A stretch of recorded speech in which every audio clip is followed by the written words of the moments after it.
Hearing no objection, it is so decided. COP28 climate summit nations on Wednesday agreed to a deal to, quote, transition away from fossil fuels, which scientists say is the last best hope to avert climate catastrophe. The historic deal was struck by nearly 200 countries gathered for the conference.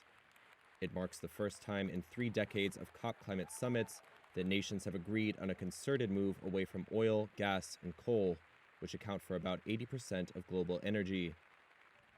The future role of fossil fuels has by far been the most contentious issue at the 2-week COP28 summit in Dubai.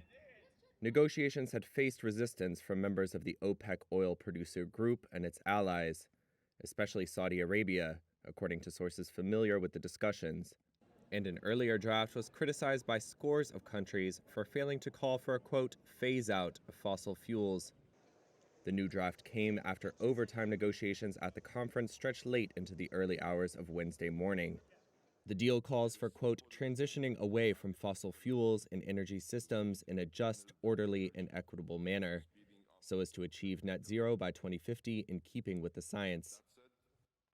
It also calls for a global tripling of renewable energy capacity by 2030, speeding up efforts to reduce coal, and accelerating technologies such as carbon capture and storage that can clean up sectors difficult to decarbonize.